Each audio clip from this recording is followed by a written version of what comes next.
Terry. Cheers, Terry.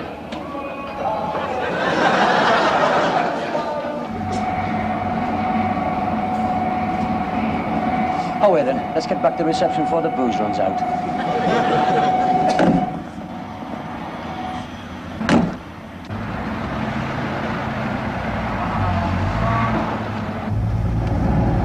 Get off all right, did they? Aye, for better or worse. Where have they gone for their honeymoon? Norway, is it? Aye. Oh, no. What's up? He's only forgotten his manual. Why would he need a manual? Well, they haven't had any practical experience. Why? Mind you, what you can learn from books and a few indoor exercises, especially with his sense of balance. I went with him the other week, you know, to have a practice. We found a slope, an old slag heap just off the A01. And he was never off his back. Mind you, neither was she.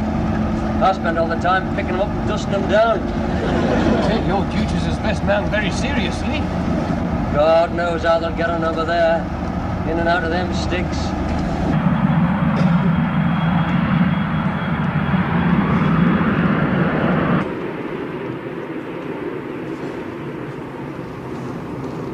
Don't be so nervous, pet. You can unfasten your seatbelt if you like and smoke if you wish. I'll keep mine on. There might be turbulence ahead. There's nothing to worry about. We're up now. What can happen? Oh, only a collision, or pilot error, or sabotage, or metal fatigue. Look, you've got far more chance of being killed in a motor car than you have in an aeroplane. It's a well-known fact. That wing's wobbling. It's supposed to. It doesn't mean it's got fatigue. It means it's windy out there. Oh, look. There's a North Sea oil ring. I don't want to look, thank you. Oh, it's just like out of the troubleshooters. I don't want to look. When I fly, I try to pretend I'm in some sort of tubular bus. I try to forget that I'm really at 30,000 feet and my life hangs by a thread. The trouble with nervous flyers is they unsettle everyone else. How do you mean? Well, insisting so loudly we sat next to the emergency exit. You could see how it unsettled people. And then when the stewardess did that life jacket drill and you got up and did it with her, I mean, it unnerved the whole aeroplane. When we're plummeting towards the icy waves of the North Sea, you'll thank me for being sat next to the emergency exit. No one wants to face up to it. Face up to what, darling? Danger, reality, peril. Look, safety's the big thing about flying, right? But nobody wants to admit it. Oh, no, you never see a glossy ad for an airline saying, fly with us, we haven't had a crash recently. They're always trying to seduce you into trivial things like the food and the stewardess's hemlines. Still, does take your mind off metal fatigue.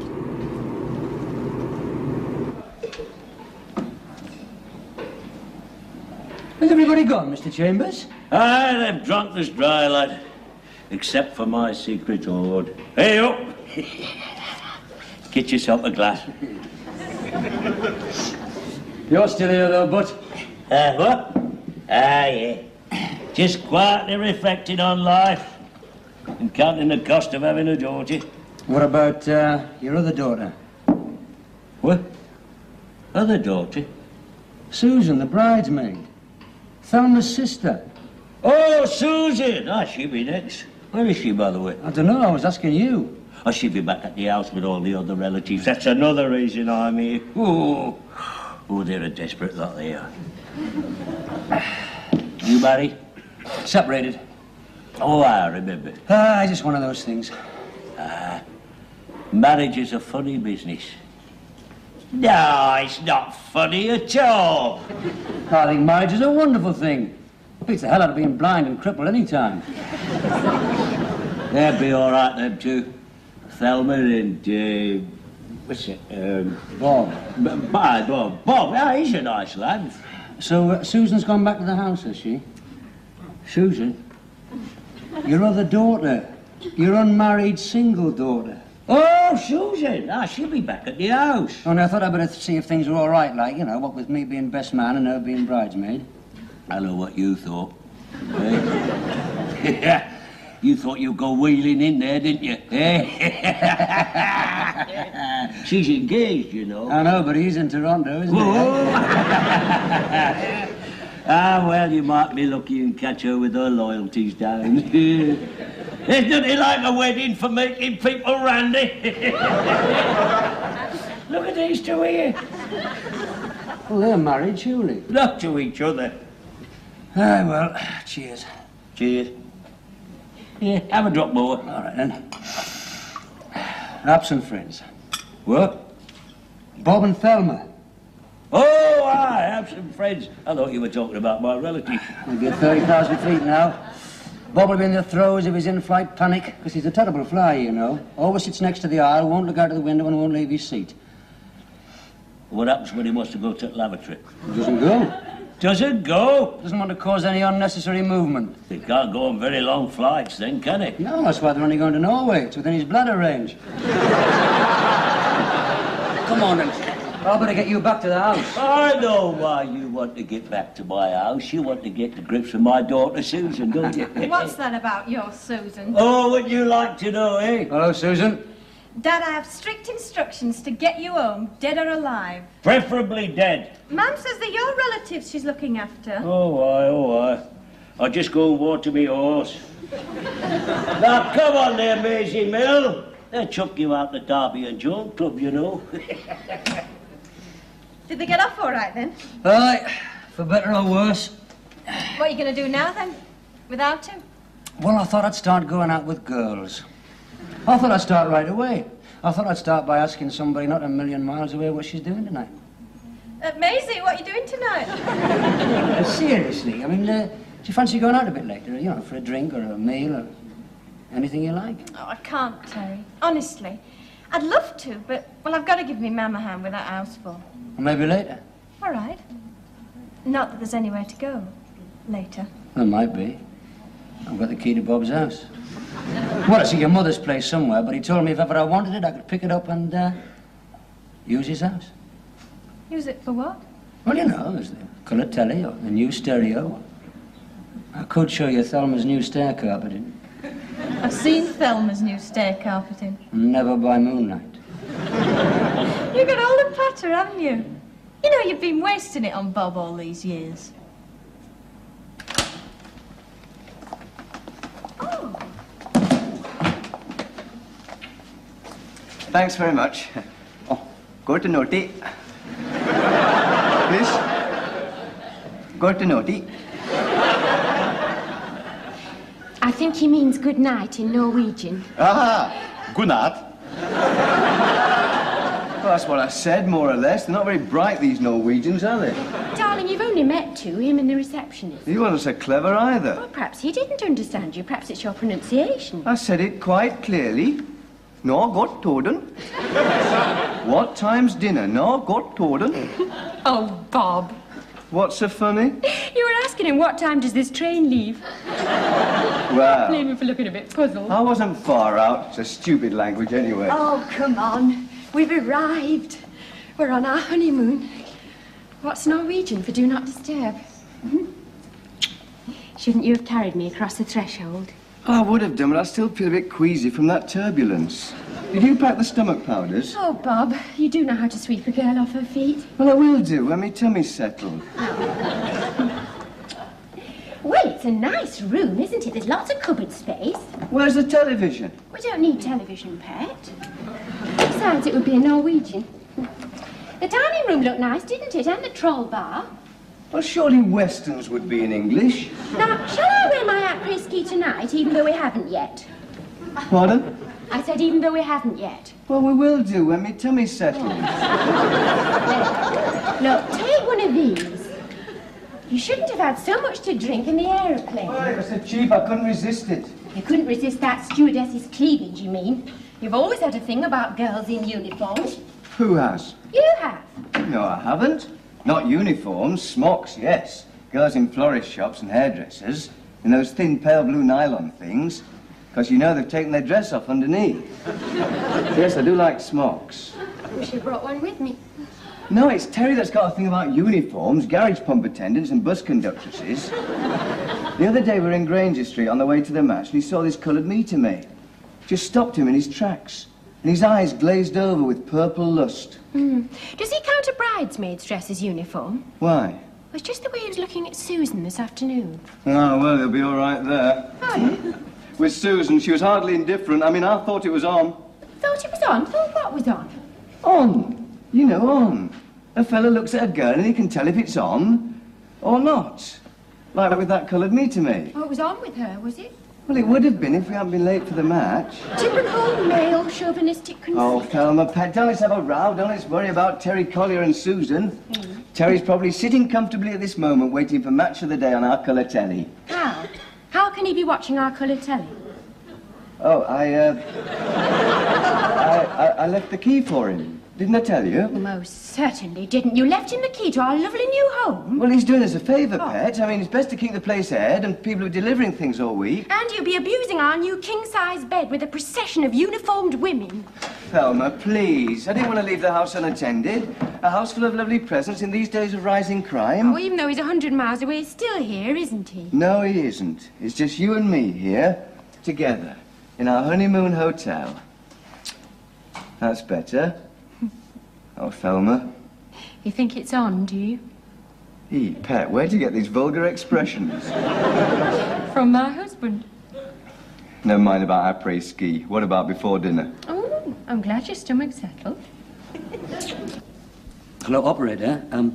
I'd like to make a call to Norway, please.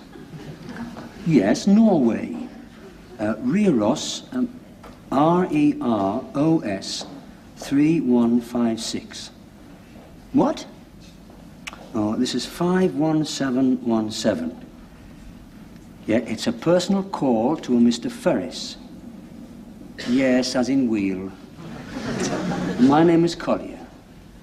Yes, as in pit. Mum says she's no recollection of Bob giving her the key. Oh, there's no mad rush. But you just spent the last hour looking for it. Well, there's no panic. I mean, there's no urgency. She'll probably remember in the morning. I think it's all been a bit much for her. What with the wedding and Dad's relatives and the reception. And my Aunt May's fox terrier getting half suffocated. Well, I didn't mean to sit on him. No one blames you. The dog did. And your mother certainly did. Well, Terry, I'm afraid you're not one of my mother's favourite people. Don't tell me. And when she clears up in the morning, every drink stain, every fag burn, and every grounding vol au vent will be down to me. Not to mention the missing goldfish. Oh, he'll turn up somewhere. Does he often go off on his own like that? Never done it before. Look, I'm going to leave this room for the morning. Let's go and have that drink. We've got time and we could certainly do it. Oh, well, look, don't you think you'd better go and get your coat and things first? Oh, I don't think I need it. We'll take Dad's car. Oh, you need a coat. It's bitter out. All right. I better put my face on. Yes, you'd better.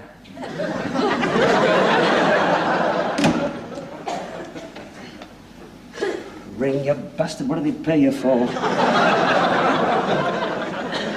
Mr. Chambers. George. Well, what is it? What? I haven't missed much of the day, have I? No. I'm sorry, look, but I wanted to ask you something. Where's the wife? Upstairs in bed. Right, get me a bottle opener. Look, Bob didn't leave you a key, did he? The key to his new house? Key? Key? Well, I was supposed to pick it up, you see. Why? Well, to let people in, deliveries and such like. Who the hell's going to deliver stuff at this time of night? Some people might, if some people get the chance. Here, I just recollect. Have a look in that jacket pocket. That jacket pocket there. Any look? There's a betting slip. Oh, you can throw that away. Half a smoked salmon sandwich. Here, have a look in that top drawer. That top drawer there. Is it there? No. But the goldfish is. Oh, dear. How is he? Doesn't look too clever to me. He's a bit green around the gills. Ah, nobody'll notice. He was never very active. Here it is.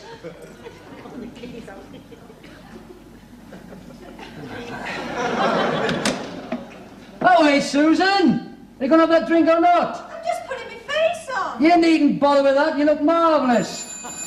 Oh, I think that might be for me. Hello? Hello? What? Oh, no, forget it, operator, no. Well, just say that Mr. Collier called and there's nothing to worry about. You sure there was no other message, Pat? Of course I'm sure. You're not keeping something from me, Bob, are you? There was no other message. Only that a Mr. Collier rang and said not to worry. Terry rings up up in the middle of the night from England and says not to worry. I'm worried sick. Well, it would probably just be a honeymoon gag. He was probably furious we weren't in bed. No, I think it's something to do with the house.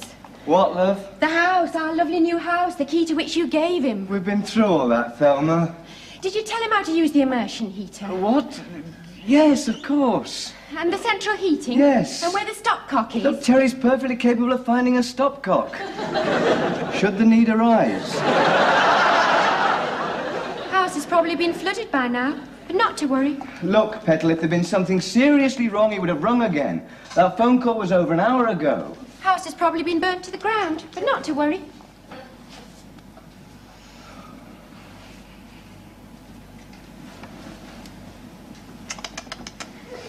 I shan't be able to sleep. Wasn't sleep I had in mind. I won't be able to do that either. Of course you will. Oh, you had enough of that before dinner. Oh, I see. I see. You're going to be the sort of wife that rations it. And you're going to be the sort of husband who's insensitive to a woman's moods. Well, I would have thought that on the first night of our honeymoon... Look, Bob, I've got other things on my mind. Now is not the right time. According to our young married's advice booklet, it said it's wrong to assume there's a right time and a right place. Oh, fine. It said the sitting rooms... We'll go down to the troll bar now. Or we'll do it on the aeroplane going back and take your mind off metal fatigue.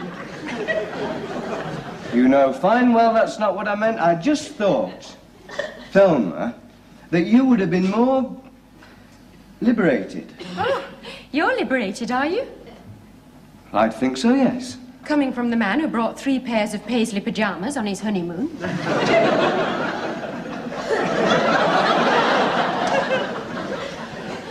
Pardon? And earmuffs and stomach powders. The earmuffs are for the nursery slopes.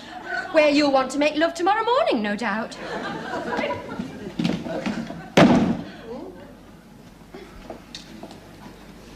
I'm afraid it's still a bit unlived in. It's just like a stand at the Ideal Home exhibition. Well, I'll be a bit more cosy when I've drawn the curtains. You know, you don't feel you should sit on the seats in case you crease them. They're there to be sat on. There's some more presents. Blankets. Would you like a drink, Susan? Oh, I don't think Bob will have anything in, will he? Always bound to have something tucked away somewhere for emergencies. Yes, there we are. Vodka. No, this feels like living. Oh, wine glasses, that's useful. Yes, isn't it? Hold this. You can't open the presents. Why not? They're going to be open sometime. Well, say when. When? There you go. This. That's very good for your vodka, very good effect. I was only a welder in a tin plate factory when I discovered it. Well, is there nothing to put in it? It's the best way to drink it, neat. Then we can smash the glasses in the fireplace. Does Thelma know you've got the key to the house? I don't know why. Well, it's just she's so house-proud. Well, I'm doing them a favour, aren't I? Peak hours for crime this time of night. All these new things lying about. Yeah, well, wouldn't put your glass on there, not on that new coffee table. Come on, then, come and sit down, make yourself at home. Cheers. Cheers. Absent friends. Absent friends. Oh, I think it's very romantic. What? A skiing honeymoon. Yeah, well, it might have its problems. Bob left his manual in the taxi. All that snow and fresh air and chalets and cosy evenings in the cocktail bar. And long mornings in the fracture clinic. Because he's bound to break something on this honeymoon, you know. He'll spend the entire fortnight in traction, lying there wondering what Thelma's doing with that ski instructor. What ski instructor? Well, any of them, they're all the same, ski instructors. Except for the Norwegians, they're the worst. Well, how do you work that out? Well, they're bound to be. They're Norsemen, aren't they? All that Viking blood. You know what Norsemen are famous for, don't you? Rape and pillage. They don't spend all their time canning sardines. It's only an all-in charter trip. You have to pay extra for rape and pillage. Skiing. Oh, skiing's marvellous. We do a lot of it at home. You mean Canada, yeah? Yes. We being you and your, Yes, me and my, fiancé. Well, unofficially. I mean, nothing's been fixed yet. What does he do, then? Oh, he's an accountant. Hmm? Well, he's just passed his finals. And he lives in Toronto, does he? Yes, but he's English originally, from Luton. Hmm. No, thank you. He was only an accountant from Luton till he discovered vodka. When are you going back, then? Not till the 21st. I suppose he'll be wondering what you're up to now. No idea. Well, yeah, why should he? I mean, you're an adult. You've got a mind of your own. I mean, Toronto is a long way from here. What I'm trying to say is that what happens here doesn't have any bearing on what happens there. What I'm trying to say is the situation here is not affected by the situation there. What you're trying to say is, out of sight, out of mind.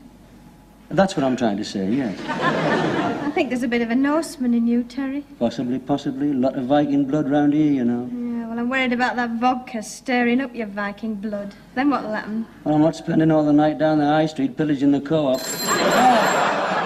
Sod it, who the hell's that? Hello? What? Long distance. Hello, yeah? Hello, Bob. What on earth are you ringing up for? I was worried. There's nothing to be worried about. It's perfectly straightforward. Now, look, get a pencil and take this down. One, draw the curtains. Shut up, you fool. I was worried because you rang up and said not to worry. Well, that's all right. And what are you worried for? Look, mate, you don't ring people up in the middle of the night and say not to worry unless there's something to worry about. I was worried sick. Look, man, all it was, we couldn't find the key to the house, so I rang you. But by the time we'd got through, I'd found it in the goldfish bowl, so I just said not to worry. Honestly? Well, honestly, I mean, we're both here in the house now, aren't we? We? Susan and me, we're just having a nightcap. Oh, don't put your glasses on the new coffee table. All right. How's Thelma?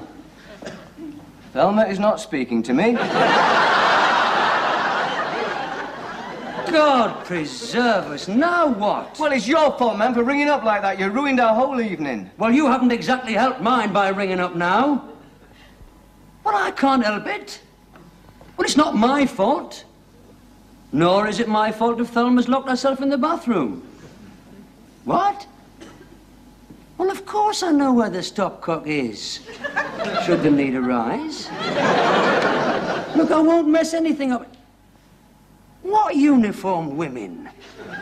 Look, Bob, All right, good night. Well? Like I said, all along, there was nothing to worry about. You just couldn't find the key. So he's broken in, I suppose? No, he found it. It's in the goldfish bowl.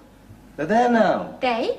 Terry and Susan. Susan? What's Susan doing there with Terry at this time of night? Oh, does it matter? Does it matter? Of course it matters. Susan's engaged to Peter.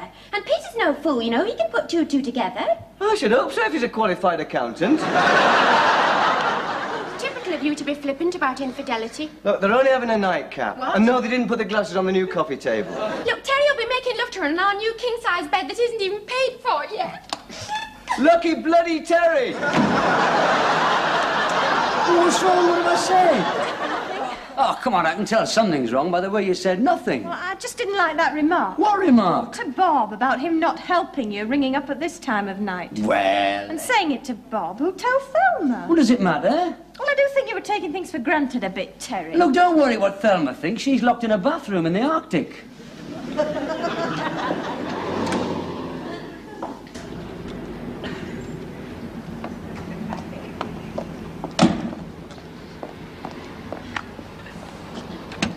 Look, Susan, I'm sorry if... There's nothing to apologise for, really. It's just the situation. Being at Bob and Thelma's, I suppose.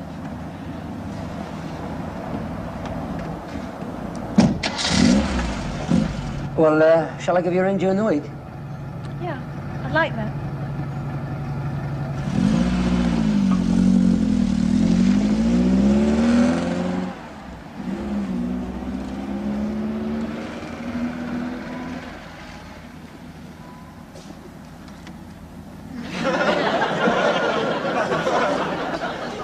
Oh, rats! Oh! I don't think you're a born skier, darling. It'll come in time.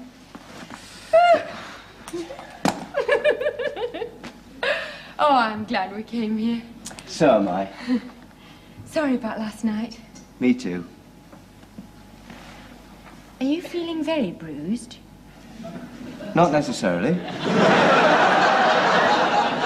Good. Because it's wrong to assume there's a right time and a right place. Thelma, whatever next? Oh, that's up to you. Well, I think we should take our ski boots off first. And I'll tell you another thing. I think we ought to ring Terry later. Whatever for? Well, just to tell him what a smashing time we're having. Otherwise, he'll go and tell everyone our honeymoon's been a disaster. Yes, well, I will do. Later.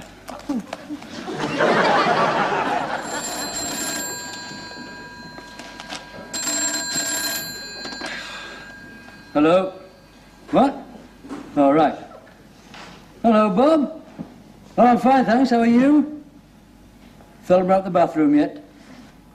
Yeah, she's fine. Fine. Everything's smashing. We're having a really smashing time, really smashing. We've been skiing today. Well, I can do a half turn and a stop. Sometimes. How are you? Look, mate, I'm sorry about last night. I'm sorry if I, How's the house? What glazier? What do you need a glazier for?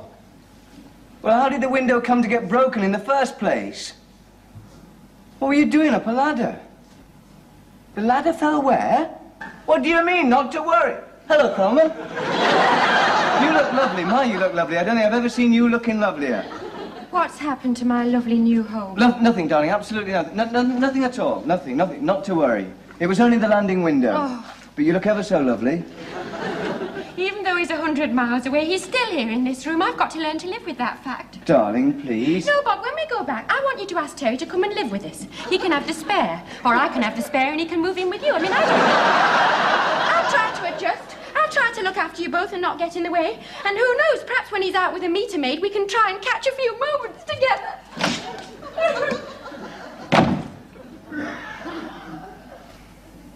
Absent friends.